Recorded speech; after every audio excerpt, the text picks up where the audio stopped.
Ratio के ऐसे प्रश्न जिसमें कई सारे नंबर इन्वॉल्व होते हैं एक साथ ही, और सबके बीच आपस में हमें कंपैरिजन करना होता है, तुलना करनी होती है, तो उसमें प्रॉब्लम हमेशा होती है। जैसा कि यह प्रश्न जो पोल वेरिफिकेशन में आपको दिया गया था, यहाँ पर अगर पदों की बात करो तो यल है, यम है, यन है, के है, मतलब कुल मिला के 4 पद हैं, 3 बार उनके रिलेशंस दिए गए हैं, चारों के बीच एक साथ रिलेशन हमें बनाने को कहा गया है।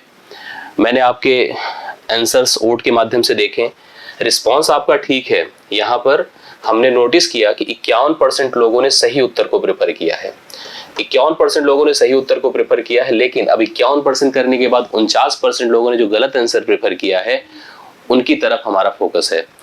जो सही किए वो भी अच्छे से समझे, हो सकता है आपने जिस बिहाफ पर जिस तरीके से किया हो आपकी मेथड सही ना हो, आपने मतलब लॉन्ग वे में किया हो। मैं इसको बहुत ही आसानी से और बहुत ही प्रैक्टिकली जैसे करना चाहिए हमको परीक्षा में, उस तरह से मैं बताने की कोशिश करता हूँ। हमारे पास 4 टर्म है, यल है, यम है, यन है और के है। जो नॉर्मल रूल्स होते हैं रेशियो में पढ़ाए जाते हैं, उसके बिहाफ पर अगर उसकी तरीके से हम इसको पूरा, जैसे इसमें दिया क्या है पहले आप समझिए।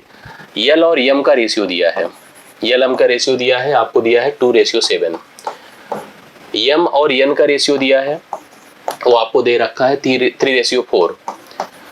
यन और के का रेशियो दिया है, यन और के का रेशियो दिया है 14:5। 14:5। हमसे पूछा क्या है कि आप यल रेशियो, यम रेशियो, यन रेशियो, के बीच रिलेशन स्टेबल करो, बनाओ। आप सबने बनाया भी और अच्छा रिस्पांस किया। 51% लोगों ने 6, 21, 28, 10 को प्रेफर किया। कैसे किया है मैं इस पर भी आपसे चर्चा कर रहा हूं कि देखिए आपने हो सकता है इस तरह से किया हो। अक्सर जब भी हम कोई एग्जाम में ऐसे प्रश्नों को फेस करते हैं या प्रैक्टिस के दौरान ऐसे सोचते हैं, मान लीजिए आपको कुछ 4 पदों की बात की जाए, जैसे आपसे कहा जाए कि A:B अगर यम अनुपात n है, ध्यान से देखते जाइएगा, B:C अगर मान लीजिए P अनुपात Q है, और C:D R अनुपात S है।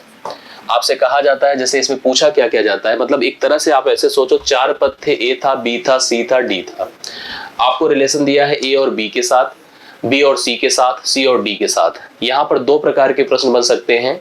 A और D में क्या रेशियो होगा, मतलब यह इसके साथ कैसे संबंधित होगा। और दूसरा क्वेश्चन बन सकता है कि चारों कैसे संबंधित होंगे, A, B, C और D। और यह प्रश्न अक्सर परीक्षाओं में पूछा जाता है, मतलब इंपॉर्टेंट है। अब हम लोग जो करते हैं उसके तरीके बहुत सारे होते हैं, मतलब अलग अलग तरीके से लोग प्रश्नों को हल करते हैं। सबसे पहले जान लीजिए कि यह एक कंटिन्यूड प्रोपोर्शन है, मतलब सतत अनुपात है। सतत अनुपात इसलिए क्योंकि यहाँ पर जो A का B के साथ है तो B का C के साथ है तो C का D के साथ है, मतलब कंटिन्यूटी बरकरार है। इसके लिए कुछ लोग का जो प्रोसेस होता है वो ऐसे करा जाता है, मतलब सबसे पहले अगर आपको पहले A और D के बीच रिलेशन करना है तो A/D = just A/B into B/C into C/D, मतलब सब जितने भी कंटिन्यूड है कट जाएंगे तो फाइनली A/D बचेगा। उसमें दिक्कत नहीं होगी अगर आपको पहले और अंतिम के बीच रेशियो बनाना है। तो प्रॉब्लम तब होती है जब हम चारों के बीच के रेशियो को यहाँ पर क्रिएट करने की कोशिश करते हैं। इन्हीं चारों के रेशियो को बनाने की मैं आपको तरीके और प्रोसेस को समझाने जा रहा हूँ। कुछ लोग ऐसे बनाते हैं कि अगर A:B दिया है उनके पास M:N और B:C दिया है अगर P:Q, तो सबसे पहले वो ABC में रिलेशन क्रिएट करते हैं कि ABC का अनुपात क्या होगा। इसका तरीका देखिए, कुछ सूत्र बताए जाते हैं कि आप P पहला उठाओ, यम से मल्टीप्लाई करो, PM हो गया। फिर उसी P के साथ आप N का मल्टीप्लिकेशन कर दो, PN हो गया। फिर अंतिम टर्म को अंतिम के साथ करना होगा, QN हो गया। मतलब इससे आप ABC में रिलेशन क्रिएट कर सकते हैं। अंतिम में जो मेरे पास C और D दिया है, अब C और D का मान लेते हैं जो कि R अनुपात S के रूप में दिया गया है। अब हम क्या करेंगे कि हम A, B, C, D final एक साथ अगर हम इन चारों के बीच रेशियो बनाने जा रहे हैं कि A अनुपात B अनुपात C अनुपात D क्या बनेगा। तो इसका पहला टर्म उठाइए, पहला उठाइए, इसके साथ मल्टीप्लाई करिए, PMR हो गया। इसको इसके साथ मल्टीप्लाई करिए, PNR हो गया। और फाइनली इसको इसके साथ करिए तो QNR हो गया। और अंतिम में यस को इसके साथ मल्टीप्लाई करिए तो QNS हो गया। ये तरीका होता है चारों के बीच प्रॉपर रेशियो बनाने का। अगर जिसने इस तरीके से किया है वो टाइम टेकन प्रोसेस है, मतलब अगर आप ऐसे करते हैं तो भाई नंबर में चलो ठीक है फिर भी आसानी हो जाती है। जैसा कि आपको क्वेश्चन दिया हुआ है उसको अगर हम इस पैटर्न पर लेकर चलें तो देखो जो आपके पास टर्म है क्या क्या दिया है, 2:7 दिया है। अगर मान लो हम यहाँ पर दोनों के बीच करते हैं, एक रेशियो बनाते हैं, देखिए ध्यान से, 3 को 2 से करेंगे 6 आएगा, 3 को 7 से करेंगे 21 आएगा, और 4 को 7 से करेंगे 28 आया।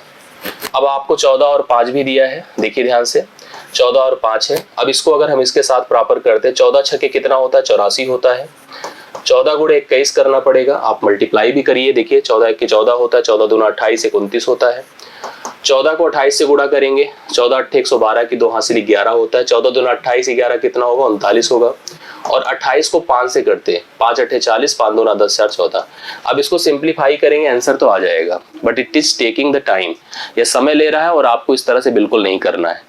आप ऐसे प्रश्नों को ऑप्शन की मदद से हल करिए। आप देखिए कि पहला यल यम है, दूसरा यम यन है, तीसरा यन के है, और आपसे यल यम यन के रेशियो के बारे में पूछ रहा है, तो पहला यल होगा, दूसरा यम होगा, तीसरा यन होगा और अंतिम के होगा। ठीक है, मैं यहां पर जो अप्रोच, जो रिलेशंस यहां पर प्रत्येक पदों के बीच में है, वही same to same relations options में भी जो आंसर्स दिए गए उनमें भी होना चाहिए। यही कंडीशन होती है। मतलब हम अपने हिसाब से अगर समझाएं आपको, तो हम कहेंगे पहला टर्म 2 से कैंसिल होना चाहिए और अंतिम टर्म 5 से कैंसिल होना चाहिए। हम इससे एलिमिनेट करेंगे ऑप्शंस को कि पहला कौन कौन है जो 2 से कट रहा है और अंतिम कौन कौन सा है जो 5 से कट रहा है। हम एलिमिनेट करने गए तो मैंने देखा सभी का पहला 2 से कट रहा है और सभी का अंतिम 5 से कट रहा है। तो अब ये इससे हमारा कुछ होने वाला नहीं है। तो हम लोग यहाँ पर प्रॉपर रिलेशंस देखते हैं कि जैसे यल और यम में क्या रेशियो है, 2:7 का है।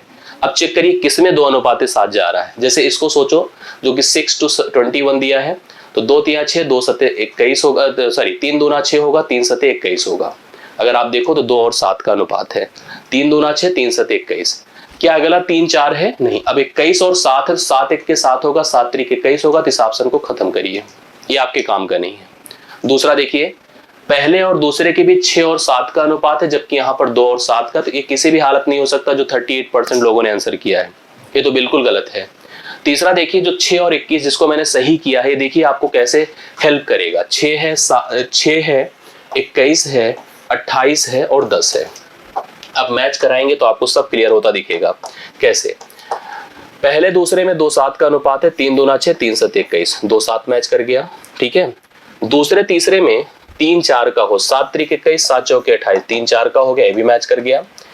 अंतिम में 14 और 5 का होना चाहिए, 2 14 बार 28 होता है, 2 5 10, 14 और 5 का हो गया। मतलब आपके जो रिलेशंस यहाँ पर मेंशन थे वह सब कुछ इन ऑप्शंस में आपको दिख रहा है। मतलब ये जो टर्म्स है उनमें दिख रहा है सेम टू सेम। तो आपका सी ऑप्शन, मतलब 51% जितने लोगों ने सही आंसर दिया है, 6 21 28 और 10, वही राइट सोल्यूशन इस प्रश्न का माना जाएगा। अंतिम को भी आप चेक करोगे तो 6 है और 21, 3 दूना 6, 3 7 21, चलो 2 और 7 का मैच किया, बट 21 14 है, 7 3 21, 7 दूना 14, 3 और 2 का अनुपात बनेगा, जबकि यहाँ 3 और 4 का अनुपात है। वैसे भी ये छोटा है, बड़ा है, तो पॉसिबल भी नहीं हो सकता था। तो ये भी ऑप्शन आपका गलत है।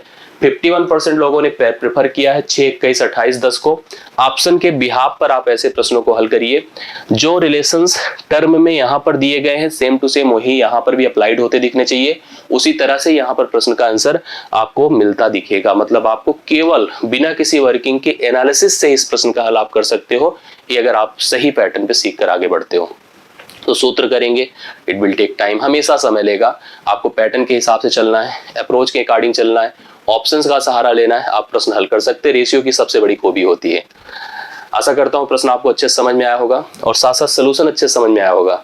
आपको अपनी गलती का एहसास हुआ होगा और अच्छा अगर आपने किया है तो उसको आप अपने को खुद को अप्रिशिएट करिए। पोल का पूरा फायदा उठाइए, प्रतिदिन पोल के प्रश्नों को हल करिए। जो भी पोल में टेलीग्राम पे दिए जाते हैं, जिसका डिस्क्रिप्शन में लिंक दिया है, आप उसको ज्वाइन किए रहिए और वहां पे जो प्रश्न भेजे जाए उसका सलूशन करते रहिए। हर परीक्षा के लिए उपयोगी प्रश्न रहते हैं और साथ साथ में कोशिश करता हूँ, बीच बीच में गैप अगर होता है तो टाइम लेता है, उसकी कुछ अपनी स्ट्रैटेजी होती है, बट प्लानिंग ये होती है कि हम आपको जो पोल में प्रश्न दें जो अच्छे हों, जिनमें कोई ना कोई अप्रोच हो, जो ट्रिकी हो, जहां पे इंपॉर्टेंस दिखे, जहां पे आप कंफ्यूज हो, ऐसे प्रश्नों की मैं व्याख्या आपको यूट्यूब पर जरूर कराता रहूंगा, आपको लाइव दिखाता रहूंगा, मतलब वीडियो के माध्यम से आपको देता रहूंगा इनके सॉल्यूशंस को। इस तरह के प्रतिदिन के पोल पार्टिसिपेशंस में आप इन्वॉल्व रहिए। आप अपनी एक्टिविटी से हमें प्रेरित करते रहिए, समझाते रहिए कि हाँ हम कर रहे हैं, हमको इस तरह से और चाहिए, ऐसे प्रश्न चाहिए। इस तरह की बातें आप लिखेंगे तो हम उससे प्रेरित होकर के और आगे भी अच्छे निर्णय आपके लिए लेंगे। बाकी प्रतिदिन किसी एक्टिविटी में इन्वॉल्व आप रहिए और अच्छा लगे तो वीडियो को लाइक और शेयर करें। नेक्स्ट पोल क्वेश्चंस में मैं आपको अगले वीडियो में मिलता हूँ, तब तक के लिए धन्यवाद।